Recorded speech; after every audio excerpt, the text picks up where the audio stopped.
quicken me, O Lord, according to thy word. Accept, I beseech thee, the freewill offerings of my mouth, O Lord, and teach me thy judgments. My soul is continually in my hand, yet I do not forget thy law. The wicked have laid a snare for me, yet I heard not from thy precepts. Thy testimonies have I taken as an heritage forever. For they are the rejoicing of my heart. I have inclined my heart to perform thy statutes always, even to the end. Hello, good day. Welcome to Line by Line Bible Studies. We're continuing our study in the book of Job. Here we are in chapter 32. Shifting gears here a little bit. Let's just read. So these three men ceased to answer Job, because he was righteous in his own eyes. Then was kindled the wrath of Elihu, the son of Barachel, the Buzite, of the kindred of Ram. Against Job was his wrath kindled, because he justified himself rather than God. Also against his three friends was his wrath kindled, because they had found no answer, and yet had condemned Job. Now Elihu had waited till Job had spoken, because they were elder than he. When Elihu saw that there was no answer in the mouth of these three men, then his wrath was kindled. And Elihu, the son of Barachel, the Buzite, answered and said, I am young, and ye are very old. Wherefore I was afraid, and durst not show you mine opinion. I said, days should speak, and multitude of years should teach wisdom. But there is a spirit in man, and the inspiration of the Almighty giveth them understanding. Great men are not always wise, neither do the aged understand judgment. Therefore I said, hearken to me. I also will show you mine opinion. Behold, I waited for your words. I gave ear to your reasons, whilst ye searched out what to say. Yea, I attended unto you, and behold, there was none of you that convinced Job, or that answered his words. Lest ye should say, we have found out wisdom.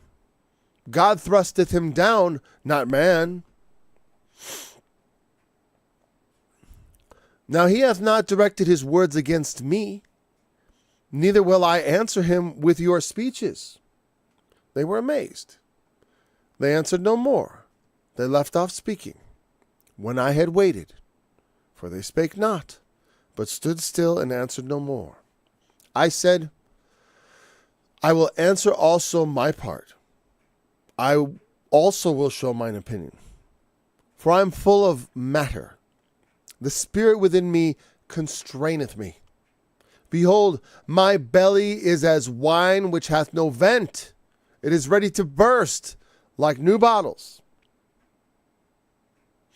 I will speak, that I may be refreshed. I will open my lips and answer.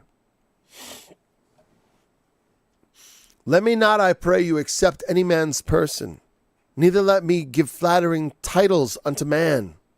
For I know not to give flattering titles. In so doing, my Maker would soon take me away. Wherefore, Job, I pray thee, hear my speeches, and hearken unto all my words. Behold, now I have opened my mouth. My tongue hath spoken in my mouth. My words shall be of the uprightness of my heart, and my lips shall utter knowledge clearly.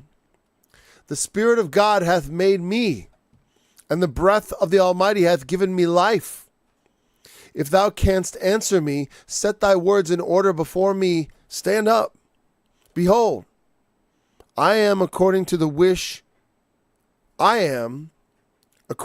wish, in God's stead. I also am formed out of the clay. Behold, my terror shall not make thee afraid, neither shall my hand be heavy upon thee. Surely thou hast spoken in mine hearing, and I have heard the voice of thy words, saying, I am clean without transgression. I am innocent, neither is there iniquity in me. Behold, he findeth occasions against me. He counteth me for his enemy. He putteth my feet in the stocks. He marketh all my paths. Behold, in this thou art not just. I will answer thee, that God is greater than man. Why dost thou strive against him? For he giveth not account of any of his matters. For God speaketh once, yea, twice, yet man perceiveth it not. In a dream, in a vision of the night, when deep sleep falleth upon man, in slumberings upon the bed, then he openeth the ears of men, and sealeth their instruction, that he may withdraw man from his purpose, and hide pride from man. He keepeth back his soul from the pit, and his life from perishing by the sword. He is chastened also with pain upon his bed, and the multitude of his bones with strong pain. So that his life abhorreth bread, and his soul dainty meat. His flesh is consumed away. An interpreter, one among 1,000, to show unto man his uprightness. Wait.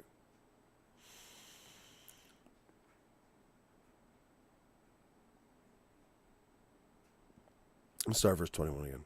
His flesh is consumed away, that it cannot be seen, and his bones that were not seen stick out. Yea, his soul draweth near unto the grave, and his life to the destroyers. If there be a messenger with him, an interpreter, one among 1,000, to show unto man his uprightness, then he is gracious unto him, and saith, Deliver him from going down to the pit. I have found a ransom. His flesh shall be fresher than a child's. He shall return to the days of his youth. He shall pray unto God, and he will be favorable unto him, and he shall see his face with joy. For he will render unto man his righteousness.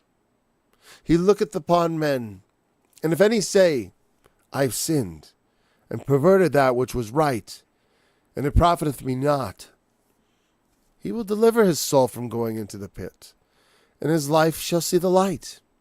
Lo, all these things worketh God oft times with man, to bring back his soul from the pit, to be enlightened with the light of the living. Mark well, O Job, hearken unto me, hold thy peace, and I will speak.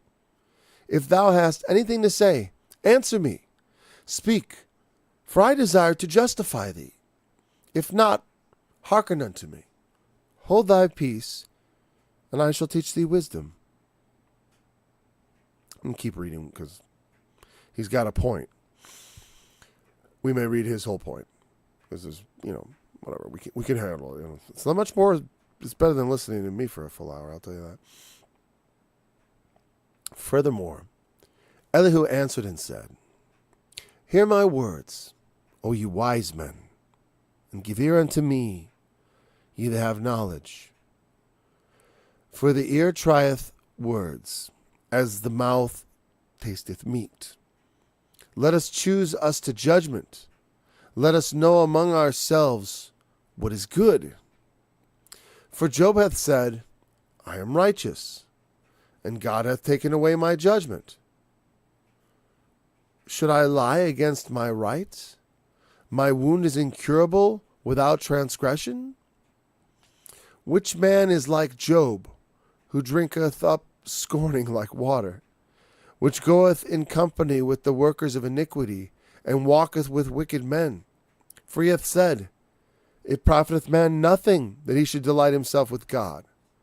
Therefore hearken unto me, ye men of understanding. Far be it from God that he should do wickedness, far from the Almighty that he should commit iniquity.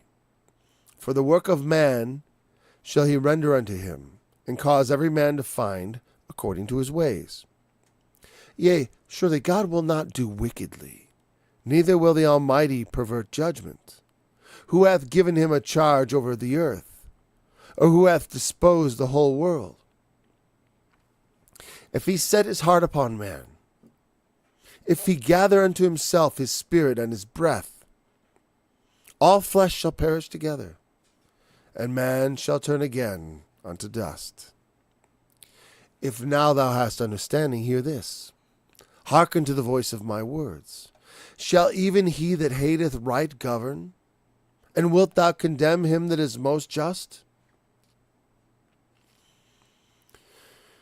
Is it fit to say to a king, Thou art wicked, and to princes, Ye are ungodly?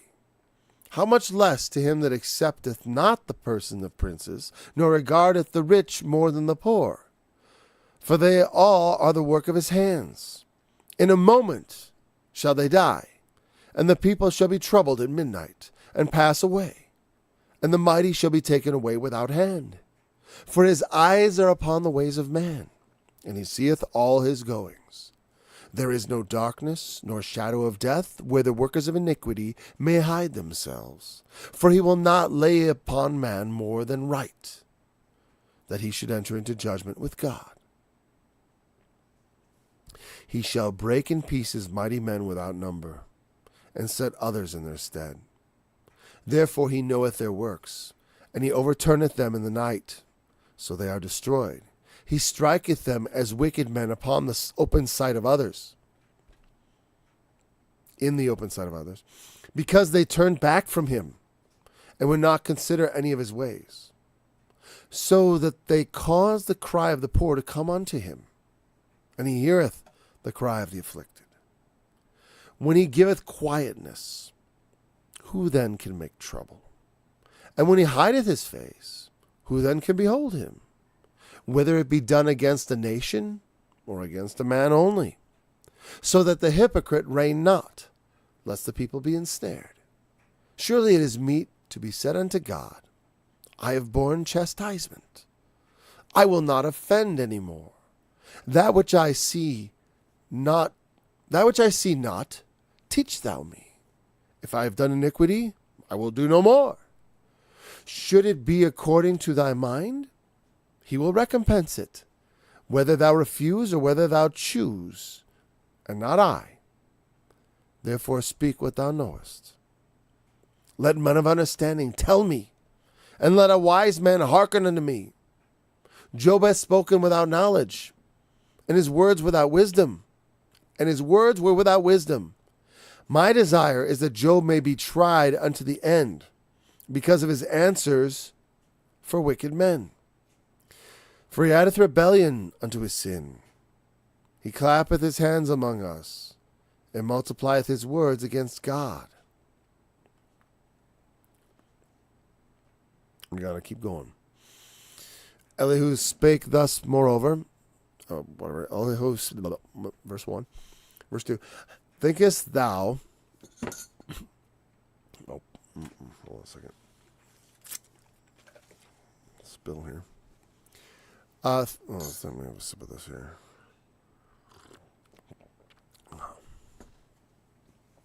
Thinkest thou this to be right, that thou saidest, My righteousness is more than God's? For thou saidest, What advantage will it be unto thee? What profit shall I have, if I be cleansed from my sin? I will answer thee, and thy companions with thee. Look unto the heavens, and see, and behold the clouds, which are higher than thou. If thou sinnest, what doest thou against him? Or if thy transgressions be multiplied, what doest thou unto him? If thou be righteous, what givest thou unto him? Or what receivest he of thine hand? Thy wickedness may hurt a man as thou art, and thy righteousness may profit the son of a man. By reason of the multitude of oppressions they make the oppressed to cry. They cry out by reason of the arm of the mighty. But none saith, Where is God my Maker, who giveth songs in the night, Who teacheth us more than the beasts of the earth, and maketh us wiser than the fowls of heaven? There they cry, but none giveth answer, because of the pride of evil men. Surely God will not hear vanity, neither will the Almighty regard it. Although thou sayest thou shalt not see him, yet judgment is before him, therefore trust thou in him. But now, because it is not so, he hath visited in his anger. Yet he knoweth it not in great extremity. Therefore doth Job open his mouth in vain. He multiplieth words without knowledge. Elihu also proceeded and said, Suffer me a little, and I will show thee that I have yet to speak on God's behalf. I will fetch my knowledge from afar, and will ascribe righteousness to my Maker. For truly my words shall not be false. He that is perfect in knowledge is with thee. Behold, God is mighty, and despiseth not any. He is mighty in strength and wisdom. He preserveth He preserveth not the life of the wicked, but giveth right to the poor. He withdraweth not his eyes from the righteous, but with kings are they on the throne. Yea, he doth establish them forever, and they are exalted. And if they be bound in fetters, and be holden in cords of affliction, then he showeth them their work, and their transgressions that they have exceeded. He openeth also their ear to discipline, and commandeth that they return from iniquity. If they obey and serve him, they shall spend their days in prosperity, and their years in pleasures. But if they obey not, they shall perish by the sword, and they shall die without knowledge. But the hypocrites shall heap up wrath. They cry not when he bindeth them. They die in youth, and their life is among the unclean. He delivereth the poor in his affliction, and openeth their ears in oppression. Even so would he have removed thee out of the strait into a broad place, where there is no straightness, and that which should be set on thy table should be full of fatness. But thou hast fulfilled the judgment of the wicked. Judgment and justice take hold on thee. Because there is wrath, beware lest he take thee away with his stroke. Then a great ransom cannot deliver thee. Will he esteem thy riches? No, not gold, nor all the forces of strength. Desire not the night, when people are cut off in their place. Take heed, regard not iniquity. For this hath thou chosen rather than affliction. Because God exalteth by his power. And who teacheth like him? Who hath conjoined his way? Enjoined. Who can say, Thou hast wrought iniquity? Remember that thou magnify his work, which men behold. Every man may see it. Men may behold it afar off. Behold, God is great, and we know him not, neither can the number of his years be searched out. For he maketh small the drops of water, they pour down rain according to the vapor thereof, which the clouds do drop and distill upon man abundantly. Also can any understand the spreading of the clouds, or the noise of his tabernacle? Behold, he spreadeth his light upon it, and covereth the bottom of the sea. For by them judgeth he the people. He giveth meat in abundance. With clouds he covereth the light, and commandeth it not to shine by the cloud that cometh betwixt. The noise thereof showeth concerning it, the cattle also concerning the vapor. I think I have one more I have to read. Yeah, the Lord answers in the next chapter. So let's see, his final word with Elihu is, At this also my heart trembleth and is moved out of his place. He hear attentively the noise of his voice, and the sound that goeth out of his mouth. He directeth it under the whole heaven, and his lightning unto the end of the earth.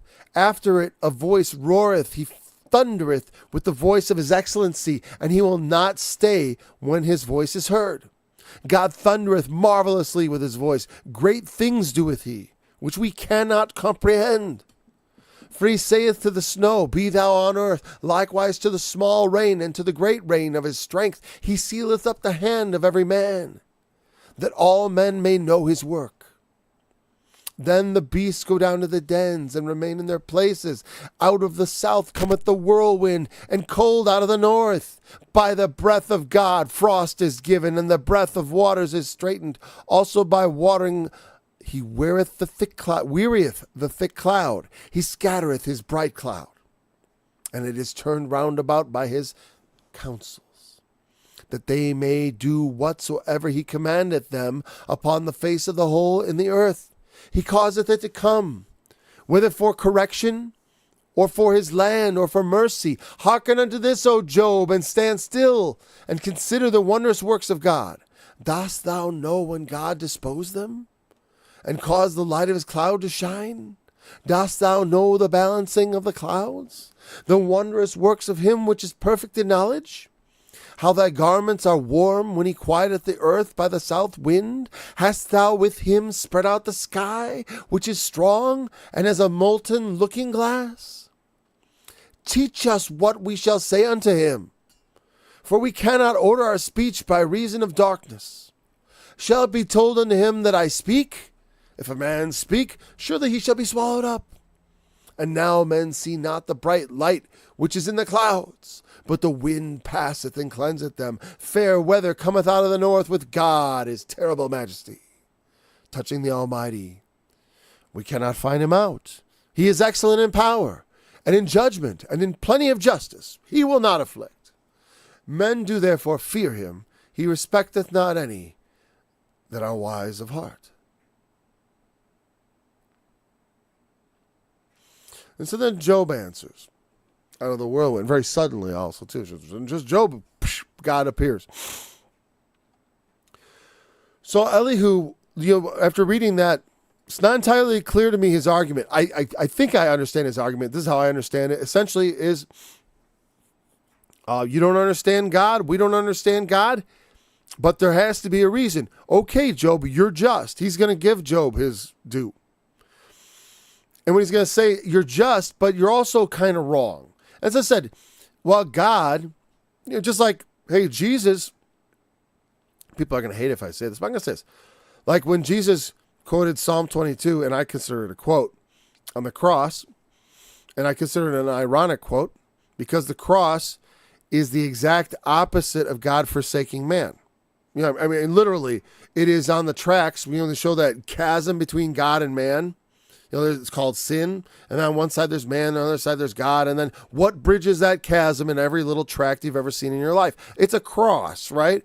And it's on the cross that God shows that he has not forsaken man, but rather has sent his son to redeem us.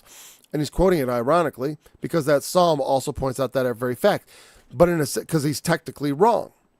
God has not forsaken Jesus on the cross. How do I know that? Because he was risen in 3 days, and also into his hands he commended his spirit. There was no rejection or forsaking. There was nothing about it that was like that, because the point about Psalm 22, if you read it, it's like this morning I heard a preacher, once again, quoting from, and of course we have a mansion in heaven, and blah, blah, blah, blah, blah, blah, blah, and it makes me really, whatever. It's funny because I'm like, to me, it's like, well, Paul, what's the big deal? People like to think of a mansion in heaven. It's like, if they know that's not correct, then they should correct it. I don't care how sentimental you are about a particular interpretation. If it belongs on the chopping block, it belongs on the chopping block. Because God is most excellent. I mean, that's one thing that Elihu certainly understands.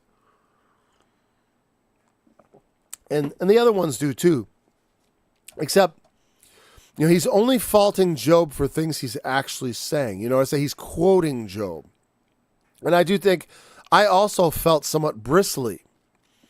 And when God answers Job finally and gives his answer, he rebukes Job's 3 friends, but not Elihu. It doesn't mean Elihu's right. Well, Elihu can't be right because he doesn't even know. He doesn't really provide a definitive answer either, because no man can answer.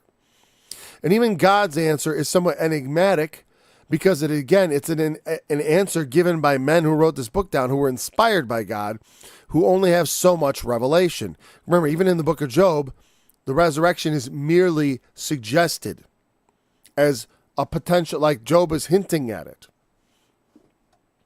I thought there's also some very messianic portions of what we just read with Elihu, especially that one where it said, what was it? Oh, well, we'll get to it.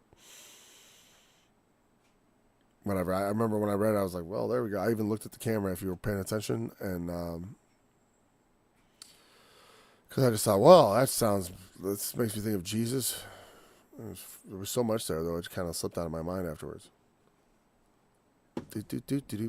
All right, so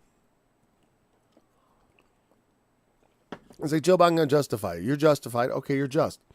I believe you. You have to take comfort in the wonderful works of God. And that's what we've been saying all along. That by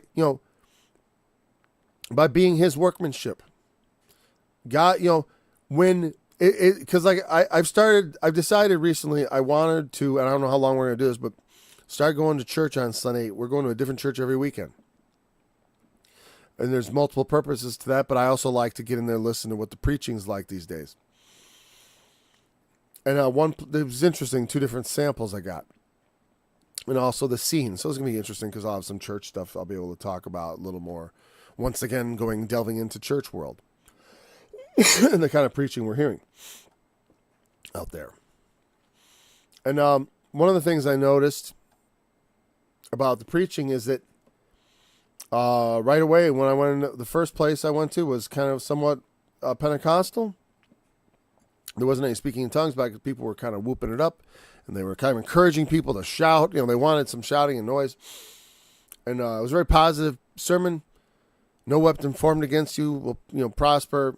Every tongue that rises against you shalt thou condemn, or whatever. And you know what? Sorry, excuse me. Like all those verses, Satan tempted Jesus with the same kind of thing. I'll take this literally and think it's for all time. Because he was talking about Daniel and the lion's den, and the 3 Hebrew children, how, the lion didn't eat Daniel.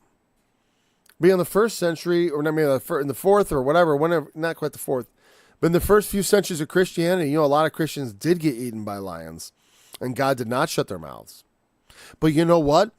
The way they faced that death impressed the Romans. I've often opined, if the Romans could see Christians today, they would be dumbfounded, because they're like, the Christians we know are these people of principle, who will die for their faith in the face of lions. And so, these are people who are, even if you hate them, you gotta respect their fearless faith. At least of those who, obviously there were those, there's a whole history of the confessors, they were called, and then there were those, I forgot what the ones who denied the Lord and wanted to come back to the church afterwards. I forget what they called them. They had a name for it. Because during some persecutions, people denied their faith and they wanted to come back after the persecution was over. And you know what? Do you say absolutely no? I personally would say I err on the side of forgiveness to someone who wants it, because that's what I want Jesus to do to me. If I'm looking for forgiveness, I want him to err on the side of, yeah, okay, fine. Since you want to be forgiven. The place where I'm, when someone doesn't want to be forgiven, usually, in my life, whenever I think that may be me, it's because I think I'm right. You know what I mean? So I don't want to be forgiven for something, and that's a hazard you run, the judgment you judge. Anyways, so Elihu's speech, I say it like that because I know the whole first thing is just about, I'm going to talk, and I'm, it's a little bit, so we might make it through this kind of quickly. Because like I said, there's a lot of verses that I didn't quite get, but I don't think they're critical necessarily in understanding the fullness of what he's trying to say.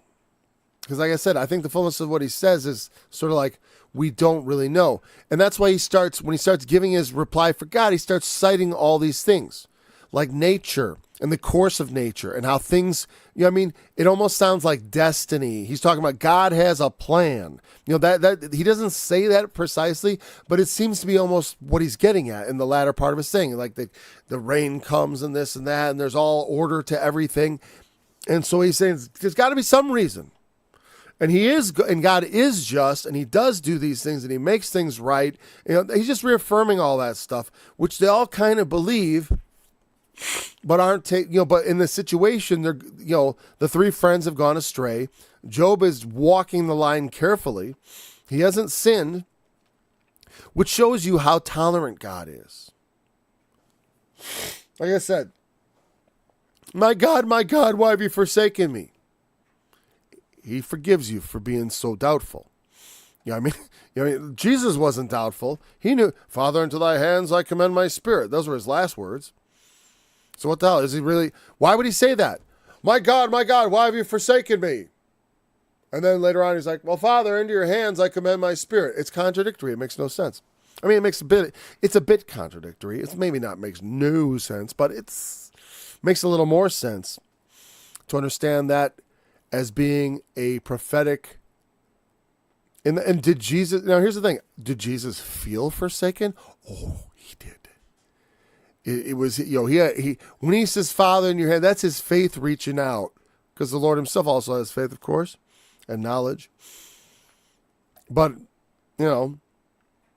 he felt forsaken, like you would.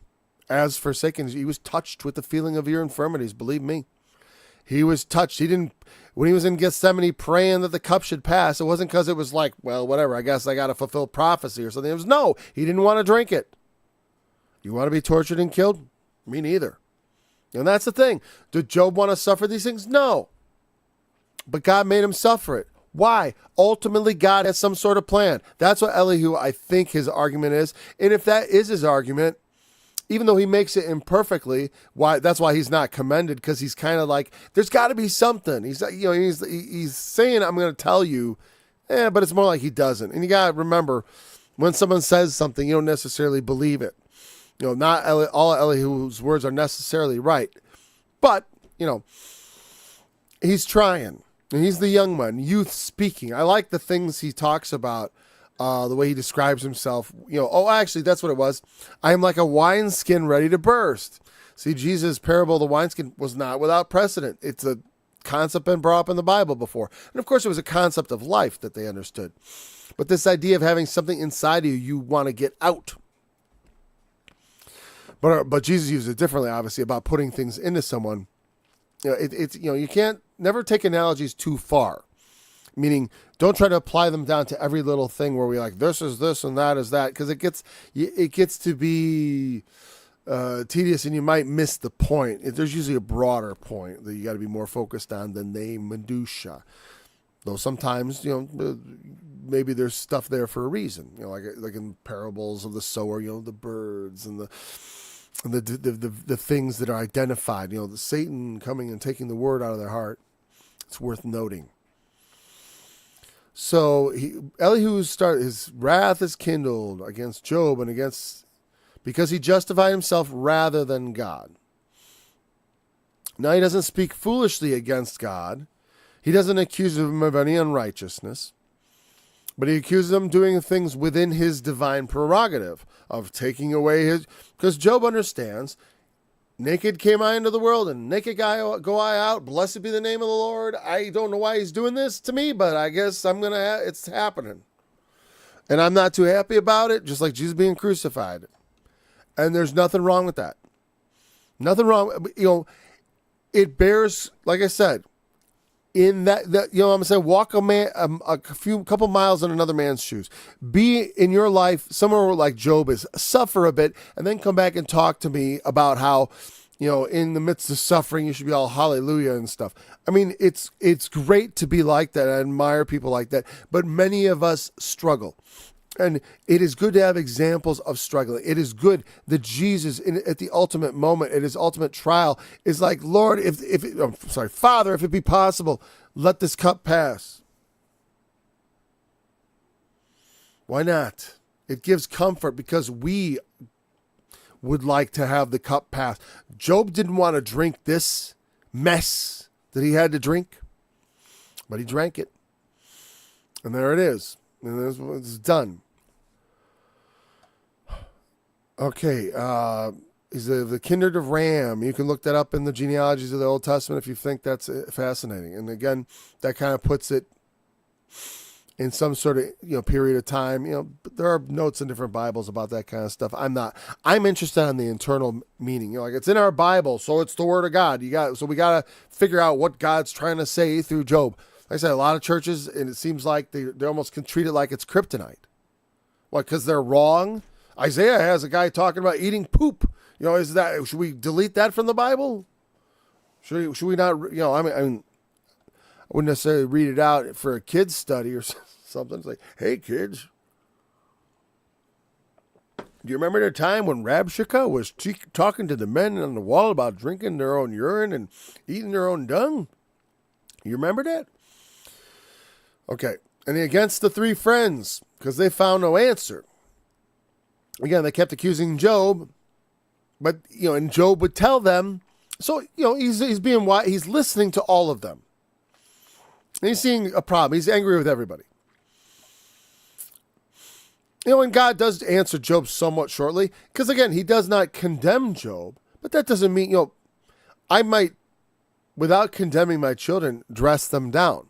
You notice also he talks about chastisement and sin. But like I said, ultimately that doesn't answer the question. Because there are bad things happen to good people. There's no one good. No, not one. Yeah, I know. But the point is things happen out of measure. Well, there's no measure. Iniquity, one sin. If you do the littlest thing of a sin, it's like infinite sin against an infinite God. That's just nonsense. I find no wisdom in that. There's no it doesn't even have logical sense. Like what? That's because I got the word infinite in the sentence twice. That's all. It's convenient.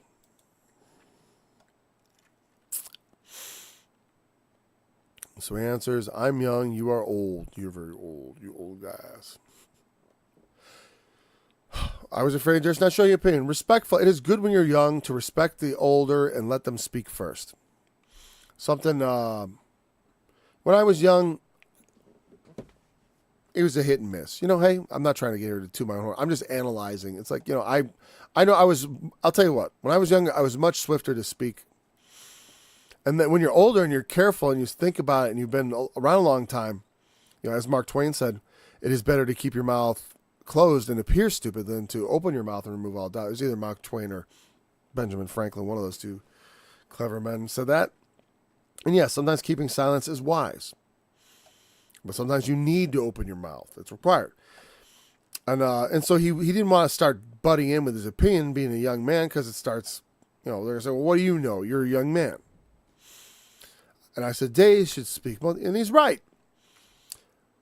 Not that he also is right about what he goes on to say. It's not necessarily so, right? But it's like what it says in Hebrews. I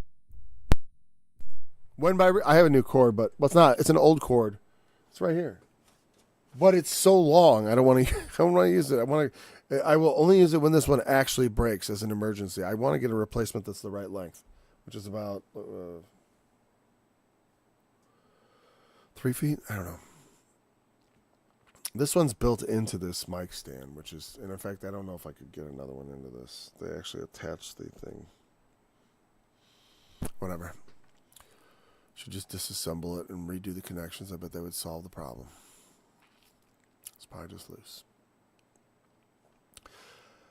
There comes a time in our life when we've been for so long a time Christians and walking in this world with God that we should have some ability to impart wisdom. I don't think you necessarily have to quote a bunch of scriptures. That's nice. But if the ideas of the scriptures have embedded themselves in your mind, you understand right from wrong, and you can talk authoritatively about, hey, this is how things ought to be. That's good.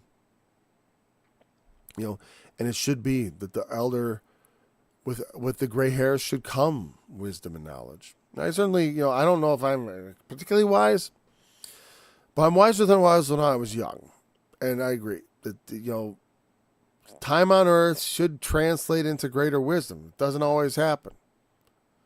But there is a spirit of man, and the inspiration of the Almighty giveth them understanding. I don't know if it's but, because it could be and. Usually it's the same word in Hebrew. It's just like whatever you think contextually it should be. Let's see what the NIV did. I'm going to see it. I may not bring it up on screen. Hold on.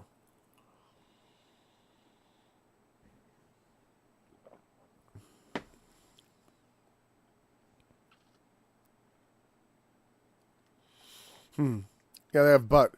But it is the spirit in a person, the breath of the Almighty that gives them understanding. It's not only old. Yeah, it's true, though. I mean, it's not only the old. Great men are not always wise. And the aged don't always have understanding, in spite of the fact of all those years. He says, well, then I'm going to give up my opinion. If years haven't taught you, I'm going to say what I've learned in so short a time. I waited. I gave ear while you were blathering around about your, because they were hung up on Job, you did something just because it was so easy. Blame the victim. None of them convinced Job that they were right. Job was like, nope, I didn't deserve it. Unless you have said, we have found out wisdom. God thrusteth him down, not man. Yeah, I attended unto you, and behold, there was none of you that convinced Job or that answered his words. Lest ye should say, well, let me see this. I want to see the NIV again. Therefore I say, listen to me. I will tell you what I know. Okay.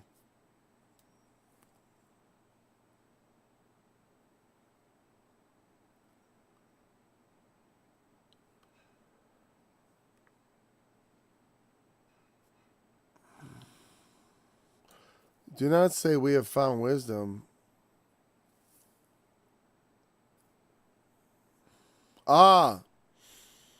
Okay. Lest ye should say, we are wise, we have found out wisdom. God thrusteth him down, not man. Okay, that's exactly how they have it in the NIV, pretty much. And they're saying, let God be the judge. It's not, let not man, God is already judging him, or whatever.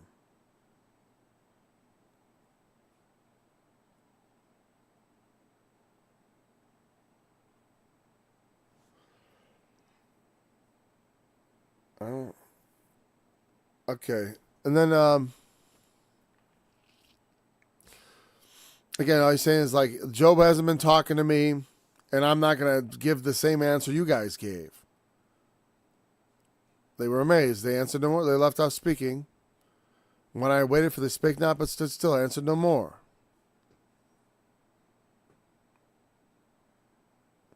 This is how the counsel. I said, I will answer also my part. I will show mine opinion. Again, this whole thing is like, it's like a 80s rap song. I got the mic. I'm going to give the mic to the guy in the mic, and we're going to talk. And he's restraining. Okay, my spirit. I like this one, though. I'm full of matter. What is that? I'm full of words. Yeah, it's by DeBar. Whatever. I'm full of words, matter, a thing. Words can be, let's have a word. I want to have a word with you. Whatever. The spirit within me constraineth me. Man has a spirit that God inspires and put in. That is the spirit that understands, and and we try to plug into that. My belly is as a wine which hath no vent. It needs to, because that's what we talked about with the parable of the wineskins when we do the Gospels, right? The old wineskins need to expand, and if they can't expand, they need a vent. Is ready to burst like new bottles. Where they go, because new bottles will swell up. And saying if you put an old bottle in, you got to vent it. I will speak that I may be refreshed. I will open my lips and answer. I remember my friend Mark Nutting used to love that verse. I will speak that I may be refreshed. There is something refreshing about speaking, about putting the words out, the words that you have taken into you. I mean, that's, for me, it's a necessity. Study for years, think about it, meditate it, live it, love it, whatever, and then you got to sit down and then you regurgitate all that you found, all that God has wrought, all that he has inspired, all that he has taught.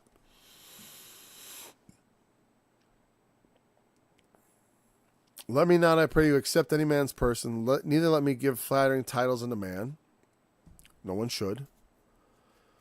For I know not to give flattering titles. In so doing, my maker would soon take me away. Again, that's what we feel. That the maker doesn't like respecting persons.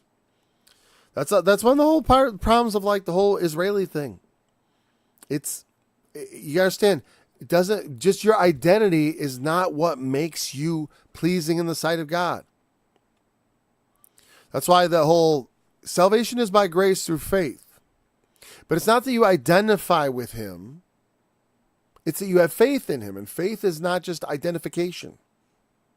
It's not just a badge or a club or a insurance policy or some sort of, like very thinly.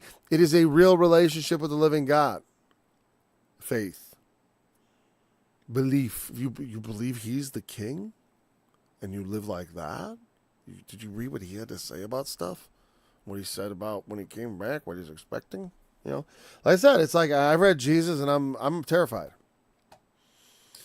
That's why I've been my whole life and moving my rear end, because I do believe Jesus is the king and he's an austere man and he reaps where he did not sow and he wants to find fires kindled. He's made that clear.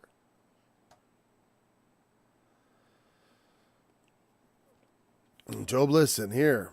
I've opened my mouth, my tongue hath spoken in my mouth. My words shall be of the uprightness of my heart. I got good things going on inside. It's good. It should be. The things, we want to think rightly. And then, and make sure that our motives are upright. Let's say I know people who interpret the Bible and their motive is to get the Bible to conform to their interpretation,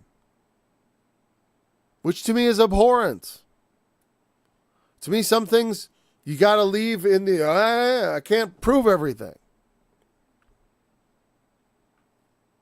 It's funny to me, people who think they can. I'm like, you're a liar. And you don't know the word. And the Spirit of God is not in you. Because you didn't even read. The Spirit of God hath made me. The breath of the Almighty hath given me life. That's where we all come from. The breath of the Almighty. If you can answer me, come on. Answer me this. I am according to thy wish in God. So you wanted to talk to God? Well, talk to me instead. I'm here like God. I'm not sure exactly how this works out. But from his sight, I am also informed of the clay. I'm just a man, of course. And my terror shall not make thee afraid. Neither shall my hand be heavy upon thee. Now, I'm going to say here as God in a rhetorical sense. So, I can't hurt you. You have spoken in my hearing, and I have heard the voice of your words, saying, and then he quotes Job. Again, he's answering him like God. He's thinking, this is what God inspires me. When I hear your words, Job, this is what I hear from God. You say, I am clean without transgression. I am innocent, neither is any iniquity in me. Behold, he findeth occasions against me. He counteth me for his enemy. That's also part of what Job said. He putteth my feet in the stocks. He marketh all my paths. Again, metaphors for that, that marking out for no good. Behold, in this thou art not just. I will answer thee that God is greater than man. And that is the ultimate thing. And I've said this before. It seems simple, it seems small, but it is the whole of the answer. It's not the whole of the answer, but it is the key. It is the linchpin. God is in heaven and thou art on earth. Therefore let thy words be few. God is not a man. God made all this. That's why he gets into the creation and stuff eventually. God made all this stuff. Everything. The whole thing, made the whole world. We're enjoying it on his, and Job knows this. Job doesn't, that's why Job doesn't answer. He knows. Yep. Naked I came into the world, naked I go out. And what he's saying is like, best not say what you're saying. He's faulting Job for something, like I said, that God doesn't fault him for, but men often will. Because we want to find the perfect way, what we think of as perfect. But, our suffering doesn't have to be perfect. God never counted him for his enemy. Again, that was wrong. Now God did not take offense at it as if he had said something evil about God, because it would not be wrong for God to do that. That's why God said, Job did not say the things about me which were wrong, but he doesn't rebuke Elihu either, because Elihu's on to something if he's not completely correct. If he's not completely correct, he's definitely like on to something, because he's trying to synthesize the 2 points. God is just and Job is also just. But God is more just than Job is what he's saying. He's more just than you, Job. You cannot be more just than God. That doesn't mean you're guilty. You can be just and God can be just, but you are less just than he is. That means whatever's going on with you is just. Because God is greater and he understands things we don't understand. And therefore, we can go through things that are for his glory that at the time don't seem good. Just like chastisement. Though it's not chastisement, because chastisement is the result of sin. If there's no sin, it's not chastisement. It's rejoice. You're being persecuted for doing right. Isn't that amazing? That's what Jesus said. Rejoice. Now, Job, they couldn't comprehend that. That's where Jesus went off the rails as far as the Old Testament, is where he started saying, no. This is as it should be. This is what God wants you to do, to stand up for what's right in spite of all this stuff from powerful people, and even be willing to lay your life down for the truth.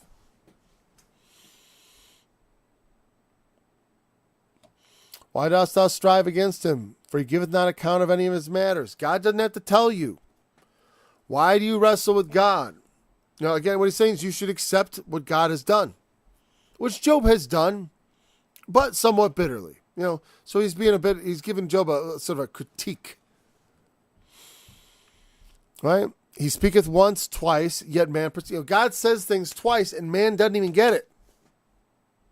Man isn't getting it. He repeats himself and we're still ignorant. That's what I say about people, ever reading but never able to come to the knowledge of the truth, ever learning actually, right? They've been reading the Bible for years, still getting the wrong answers.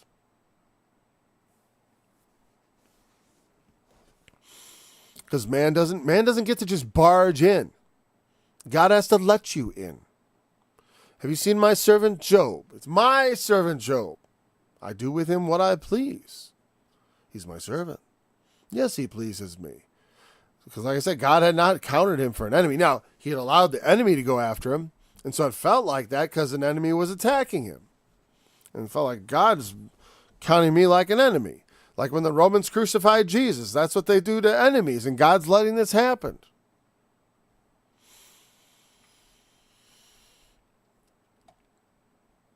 In a dream and a vision of the night, when the deep sleep falleth upon men and slumberings upon the bed. These are different times. God in sleep, God manages ways to communicate to man and instruct him. That he may draw man from his purpose and high pride. I think that man purposes to do one thing, but then God changes his mind. I'm like, all right, tomorrow I'm going to go do the thing. And I've been putting it off, but tomorrow I'm going to do the thing. And I got a dream in the night. Don't do the thing. Well, I guess I'm not doing the thing. Again, God interferes in the affairs of men, and we don't really understand. And again, hide pride from man. Well, pride is hidden when God shows us we're about to do something stupid. Oh, thank you, Lord, for or like when Balak was confronted by the ass who spoke when he saw the angel with the flaming sword.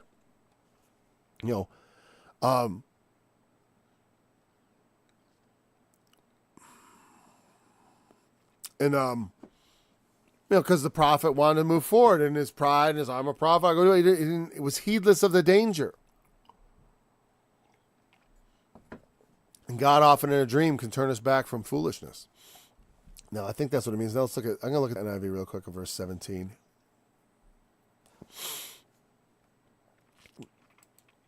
Verse 17.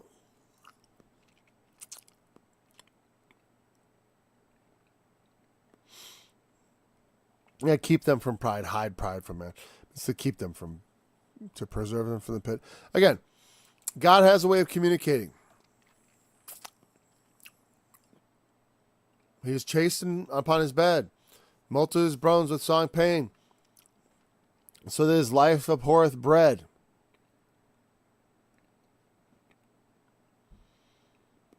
Yep.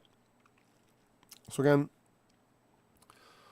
so his life abhorreth bread, his soul dainty meat, his flesh is getting all sick and wasting away, going near to death, life to the destroyers.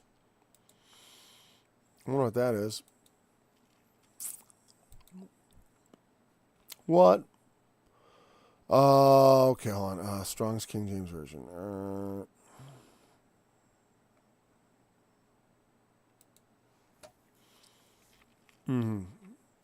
Hold on, I'm sorry. Chapter 33. And verse 21. Stick out the destroyers, 22. Almuth again to die.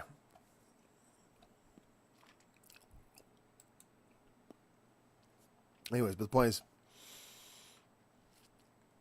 life goes away through disease, sickness, all kinds of ways, right? If there be a messenger with him, an interpreter, one among 1,000 to show unto man his uprightness, then he is gracious unto him and saith, deliver him from going down into the pit. I have found a ransom. I'm going to look at this real quick in the NIV. I think I'll bring you along. Here we go. Let's see.